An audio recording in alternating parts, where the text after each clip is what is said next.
Selamat pagi sejahtera, alhamdulillah semuanya. Pada pagi hari ini kita diminta oleh Bu Ulfa untuk menjelaskan tentang ini pokoknya Bang.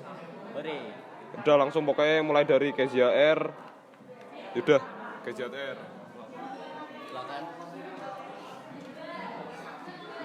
Pengertian bank berdasarkan undang-undang.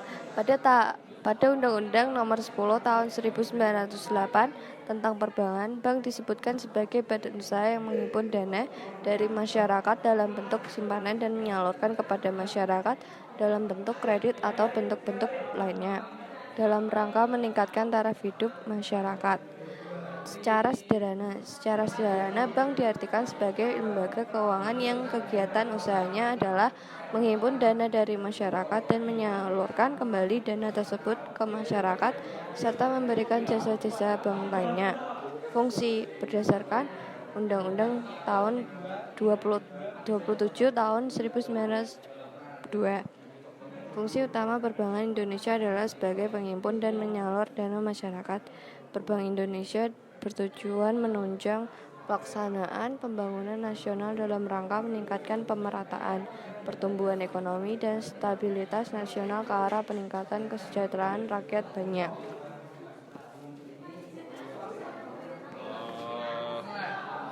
Sekarang gantian Bang Satya, Andrew beda. Selanjutnya nomor 2, jenis bank berdasarkan lembaga. Yang pertama ada Bank Sentral. Menurut Undang-Undang Nomor 3 Tahun 2004, Bank Sentral adalah lembaga negara yang punya wewenang untuk mengeluarkan atau pembayaran yang sah dari suatu negara, merumuskan dan melaksanakan kebijakan moneter, mengatur dan mengawasi perbankan, serta menjalankan fungsi sebagai lender of the last resort. Contoh Bank Indonesia. Yang kedua ada Bank Umum. Menurut Undang-Undang Nomor 10 Tahun 1998, Bank Umum adalah bank yang melaksanakan kegiatan usaha secara konvensional dan atau berdasarkan prinsip syariah yang dalam kegiatannya memberikan jasa dalam lalu lintas pembayaran. Contoh Bank BRI, BNI, Bank Mandiri, dan Bank BTN. Yang ketiga ada Bank Perkreditan Rakyat atau BPR. Bank Perkreditan Rakyat atau BPR adalah bank yang melaksanakan kegiatan usaha secara konvensional atau berdasarkan prinsip syariah yang dalam kegiatannya tidak memberikan jasa dalam lalu lintas pembayaran. Kegiatan BPR jauh lebih sempit jika dibandingkan dengan kegiatan bank umum karena BPR dilarang menerima simpanan giro, kegiatan falas, dan perasuransian. Contoh Bank Desa dan Lumbung Desa. Oke, kembali di nomor 3. Enggak. Ya, intinya nomor 3, saya Ahmad, bank berdasarkan kepemilikan adalah bank yang dibedakan dari kepemilikannya, yaitu bank asing, bank pemerintah, bank swasta, dan lain-lain. Dan di sini terdapat beberapa jenis bank berdasarkan kepemilikan, yaitu bank pemerintah atau persero. Itu adalah bank yang sahamnya dimiliki oleh pemerintah, contohnya Bank BRI dan Bank BNI. Terus ada bank campuran yang sahamnya dimiliki oleh swasta nasional dan asing. Contohnya di bank campuran itu ada Bank ANZ Indonesia, Gimnayaga, DBS Indonesia. Setelah bank campuran ada namanya bank swasta yang sahamnya dimiliki oleh swasta nasional. Contohnya Bank Mega dan Bukopin. Terus ada bank pembangunan daerah, itu daerah kayak Jateng, Jatim, DKI Aceh, itu bank-bank daerah intinya. Terus ada bank asing yang seluruhnya itu milik asing, kayak standar karakter yang dari Liverpool itu. Terus udah lanjut ke nomor 4.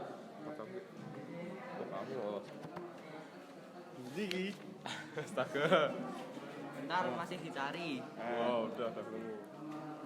Prinsip bank secara umum. Dalam pengelolaan bank terdapat prinsip perbankan yang menegaskan hubungan hukum antara bank dan nasabah, yaitu prinsip kepercayaan, prinsip kehati-hatian, prinsip kerahasiaan, prinsip mengenai nasabah atau know your customer principles. Perbedaan prinsip bank konvensional dan bank syariah. Prinsip perbankan konvensional umumnya mengacu pada peraturan nasional dan internasional. berdasarkan hukum yang berlaku. Sementara itu, prinsip perbankan syariah mengacu pada hukum Islam, termasuk pada Al-Quran dan hadis, serta diatur oleh fatwa ulama. Bank konvensional mendapatkan bunga, bank syariah mendapatkan keuntungan dengan bagi hasil. Dilanjutkan dengan Amel.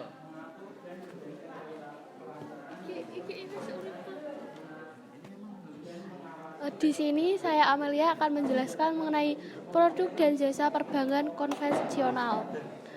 Yang pertama, produk perbankan, kredit pasif atau menghimpun dana.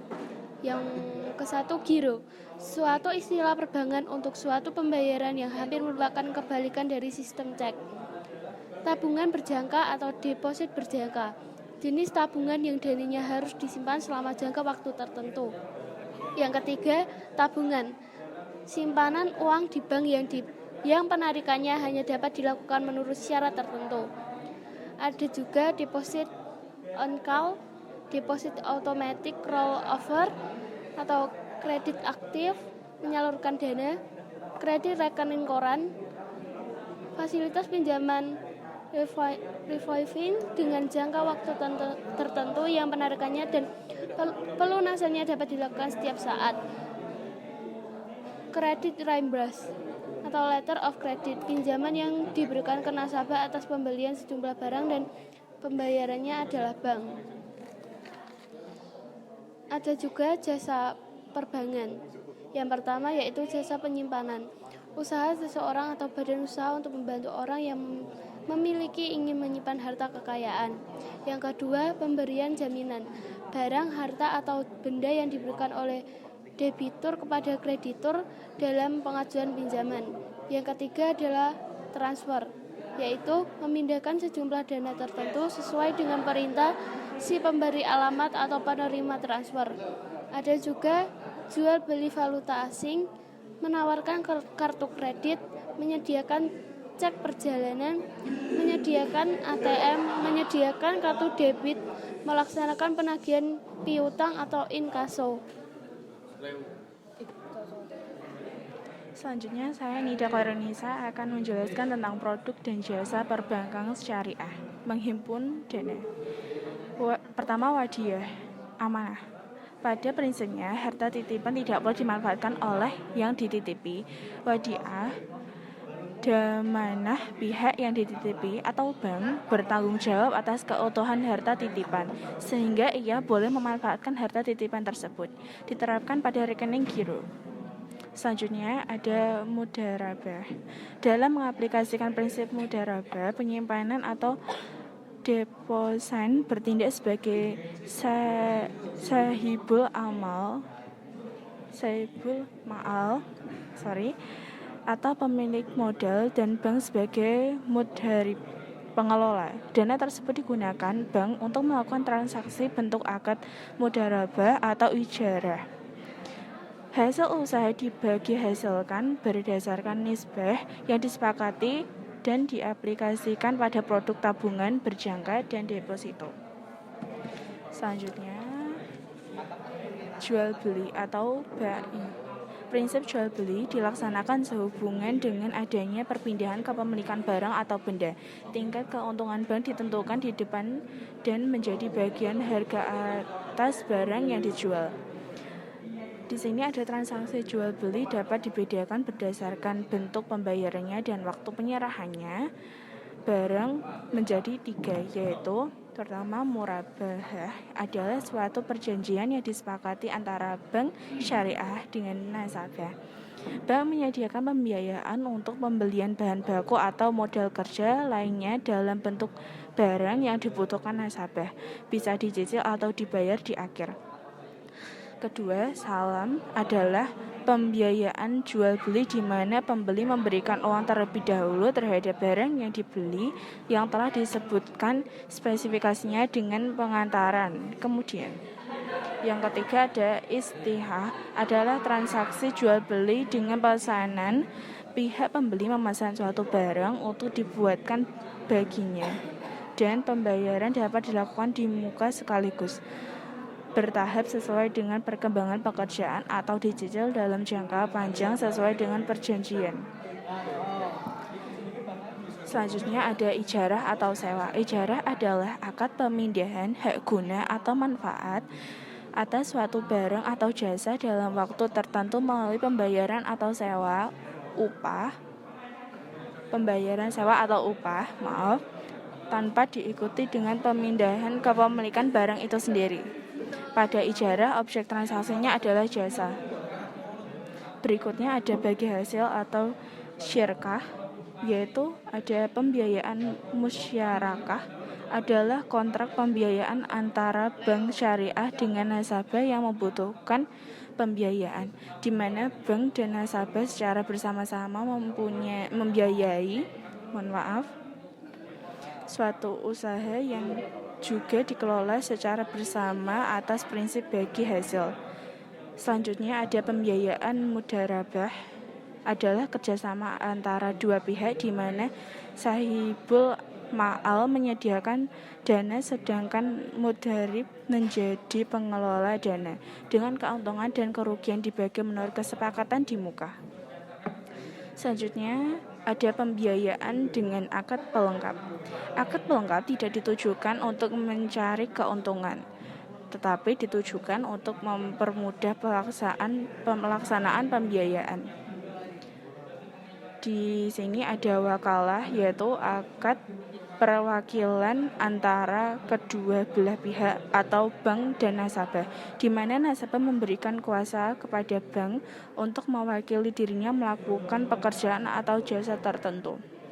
Dan selanjutnya ada qard, suatu akad pinjaman atau penyaluran dana kepada nasabah dengan ketentuan bahwa nasabah wajib mengembalikan dana yang diterimanya kepada bank syariah pada waktu yang telah disepakati tanpa adanya tambahan yang ditentukan, baik di awal maupun di depan.